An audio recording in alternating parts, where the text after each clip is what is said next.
Tiba waktunya bagi kita untuk membaca dan merenungkan bagian dari firman Tuhan. Mari Bapak Ibu, Opa Oma, saudara-saudari dan anak-anakku di GKP Kampung Tengah, kita satukan hati, kita berdoa.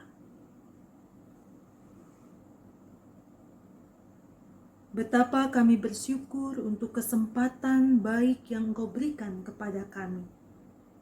Kami akan kembali membaca dan merenungkan bagian dari firman Tuhan. Sekalipun saat ini kami berada di tempat yang berbeda, namun Tuhan yang pertautkan hati kami satu dengan yang lainnya. Terutama Tuhan pertautkan kami dengan firman-Mu, agar dalam segala keterbatasan kami, baik hamba-Mu yang Kau percaya untuk mewartakan firman pada saat ini, pun segenap hamba-Mu yang mendengar dan merenungkan, berikan kepada kami juga keberanian dan kemampuan untuk melakukan dalam kehidupan kami. Inilah kami ya Bapa, berfirmanlah. Kami sungguh merindukannya. Di dalam nama Yesus Kristus kami berdoa. Amin. Matius pasal 22 ayat ke-15 hingga ayat yang ke-21 menjadi dasar renungan pada saat ini.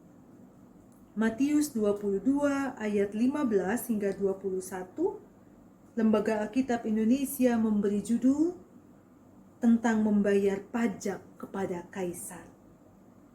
Kemudian pergilah orang-orang Farisi.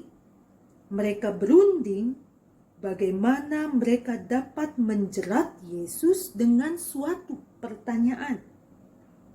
Mereka menyuruh murid-murid mereka bersama-sama orang-orang Herodian bertanya kepadanya, "Guru, kami tahu engkau adalah seorang yang jujur dan dengan jujur mengajarkan jalan Allah, dan engkau tidak takut kepada siapapun juga, sebab engkau tidak mencari muka. Katakanlah kepada kami pendapatmu, apakah diperbolehkan membayar pajak kepada Kaisar atau tidak?" Tetapi Yesus mengetahui kejahatan hati mereka itu lalu berkata, "Mengapa kamu mencobai aku, hai orang-orang munafik? Tunjukkanlah kepadaku mata uang untuk pajak itu." Mereka membawa suatu dinar kepadanya. Maka ia bertanya kepada mereka, "Gambar dan tulisan siapakah ini?" Jawab mereka, "Gambar dan tulisan Kaisar." Lalu kata Yesus kepada mereka, "Berikanlah kepada Kaisar apa yang wajib kamu berikan kepada Kaisar, dan kepada Allah apa yang wajib kamu berikan kepada Allah." Demikianlah pembacaan firman Tuhan. Berbahagialah setiap kita yang bukan hanya membaca atau merenungkannya saja, tetapi juga yang melakukan dalam kehidupan kita setiap hari. Haleluya.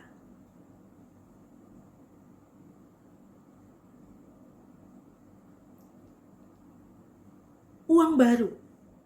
Bapak, Ibu, saudara-saudari, atau oma, opa, anak-anakku, ada yang sudah pernah melihat uang baru Indonesia?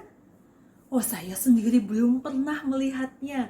Tapi kalau di media sosial, ya sudah beberapa orang memperlihatkan atau mempertunjukkan keunikan dari uang baru itu.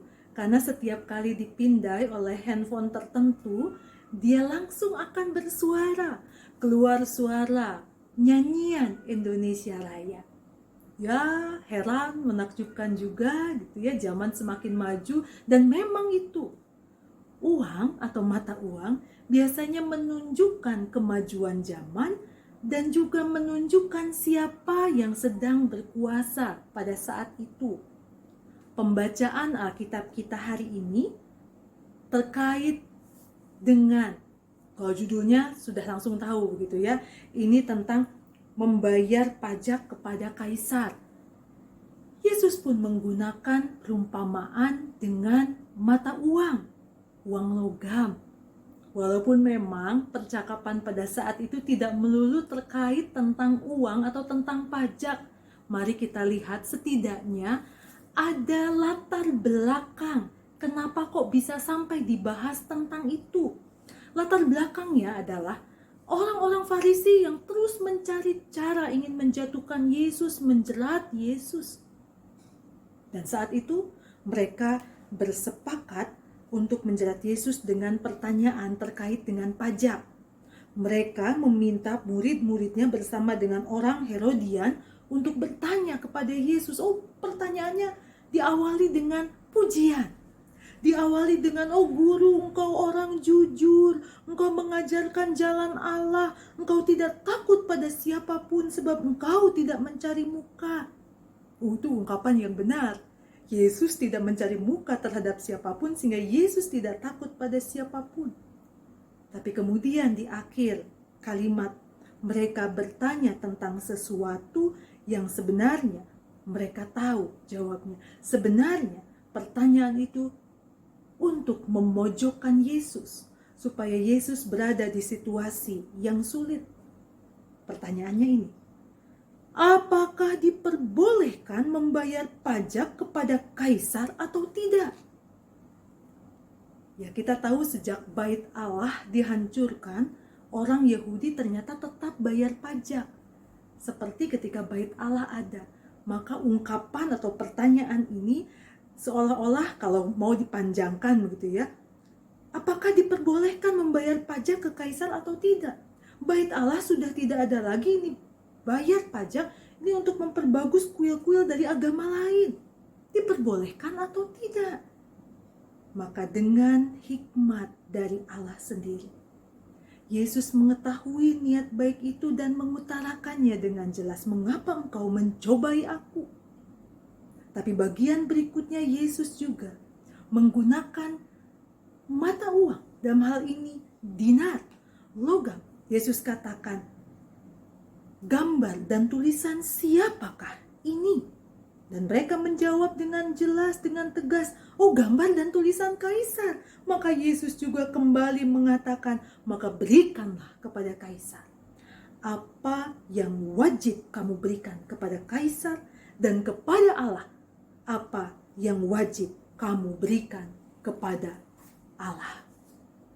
Maka pada saat ini, melalui pembacaan Alkitab kita saat ini, kita mau belajar setidaknya 3 hal. Melalui orang-orang Farisi kita diajak untuk menjauhkan dengki di hati. Karena kalau masih ada dengki di hati, kita akan terus mencari cara, terus memikirkan bagaimana menjatuhkan orang itu, bagaimana membuatnya nampak buruk dalam pandangan orang banyak. Pikiran kita, hati kita menjadi tidak terkendali untuk memikirkan, untuk merancangkan hal-hal yang tidak baik. Maka yang pertama, jauhkan dengki di hati. Yang kedua, belajar dari murid-murid orang Farisi dan orang Herodian ini, berhikmatlah agar jangan menjadi corong atau alat untuk mewujudkan kedengkian orang lain melalui kita. Ini juga tidak mudah. Tidak mudah untuk melihat apakah ini tulus atau tidak. Ini ada berbalut dengki, benci, ataukah tidak. Tapi berhikmatlah, karena hanya dengan hikmat Tuhan kita bisa membedakan mana yang tulus dan mana yang tidak. Jangan sampai jadi corong untuk menyampaikan kedengkian. Simak dulu dengan baik, pelajari dulu dengan baik. Apakah memang tujuannya baik. Yang ketiga, kita belajar dari sosok Yesus. Seperti tadi sudah diungkapkan, ya Yesus tulus dalam mengajarkan jalan Allah. Dia tidak mencari muka sehingga tidak takut pada siapapun. Maka itu pula yang diajarkan kepada kita. Mari kita tulus dalam menjalani hidup, sehingga kita pun tidak takut menghadapi berbagai hal, termasuk jerat tipu daya orang lain. Bijaksanalah dalam menjawab setiap persoalan dan terkait dengan kehidupan berbangsa Sudah jelas Yesus mengajak kita untuk menjadi warga negara yang baik, memberikan apa yang patut kita berikan bagi bangsa ini, dan memberikan apa yang patut kita berikan kepada Allah. Bahkan lebih dari itu, apa yang kita lakukan dalam kehidupan pribadi, keluarga, lingkungan bagi bangsa ini, bukankah itu sesungguhnya juga sesuatu yang kita berikan, sesuatu yang kita persembahkan bagi Allah? Maka dalam kehidupan berbangsa, memang ada banyak keprihatinan yang sedang kita hadapi sebagai bagian dari bangsa Indonesia. Ambillah 3 contoh. Yang pertama, terkait dengan undang-undang yang belum lama disahkan, yang belum lama diterbitkan tentang cipta kerja yang dalam waktu singkat saja kok bisa disahkan, menimbulkan banyak pertanyaan. Padahal ada undang-undang lain yang kita pikir ini lebih penting, ini lebih mendesak untuk Indonesia, tapi kenapa ditunda-tunda? Oh, kita sedih, bisa jadi. Apalagi untuk yang sudah membacanya mungkin merasa, oh ini kurang adil di sana, kurang adil di sini. Protes dilayangkan, wajar saja.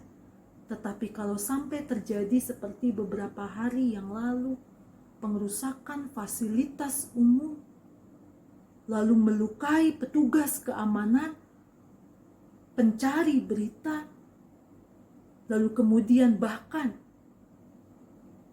demo itu kita melihat di beberapa media, ini juga ada ditunggangi oleh kepentingan tertentu.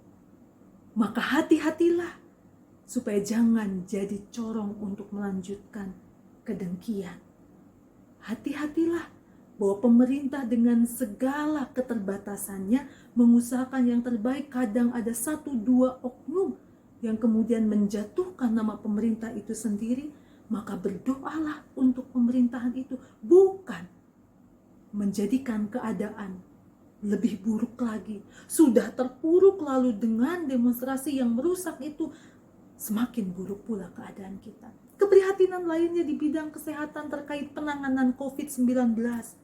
Kita mungkin masih menaruh keprihatinan, atau bahkan mungkin kita ikut-ikutan dalam kecurigaan, oh ini RS ini meng-COVID-kan setiap orang yang meninggal, oh ini ada bisnis di balik penderitaan orang, oh ini ada hal tertentu yang disembunyikan. Oh saudaraku, kalau sudah bicara politik, ada banyak hal yang mungkin juga kita tidak ketahui. Tetapi biarlah keprihatinan kita itu, jika kita tahu dengan pasti, kita boleh melayangkan protes, mengkritisi dengan cara yang elegan. Tetapi kalau kita memang tidak tahu, doakanlah bangsa kita supaya bisa melewati masa ini dengan baik pula. Tugas dan tanggung jawab kita ketika virus COVID-19 ini masih ada adalah patuhilah protokol kesehatan. Itu cukup untuk membuat kita bukan hanya menjaga diri, tetapi juga membantu menjaga sesama, bahkan memulihkan bangsa, memulihkan dunia. Contoh lainnya, keprihatinan yang sedang dihadapi ini terkait dengan faham radikal. Radikalisme dalam kehidupan keberagamaan yang ternyata di masa pandemi ini bukannya mereda, tetapi semakin merebak. Kita mungkin rindu, aduh para pemimpin harusnya lebih tegas lagi, harusnya bisa mengatasi ini dan itu dan seterusnya. Tapi kita juga diingatkan, ada loh tanggung jawab kita sebagai bagian dari warga Indonesia, mulai dari lingkungan terdekat dengan kita, untuk mengetahui, untuk mengenal, untuk akrab dengan lingkungan masyarakat di sekitar. Sehingga kita bisa saling menjaga.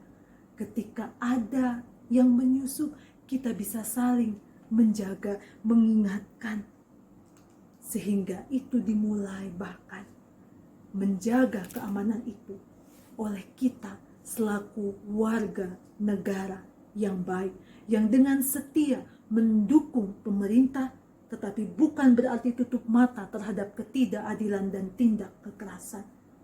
Maka kiranya Roh Kudus memampukan kita semua supaya kita terus dapat menjalankan tanggung jawab sebagai warga negara dengan setia, dan kita meyakini jika setiap orang demikian berlaku demikian, maka kasih dan kuasa Tuhan akan dinyatakan bagi Indonesia. Amin.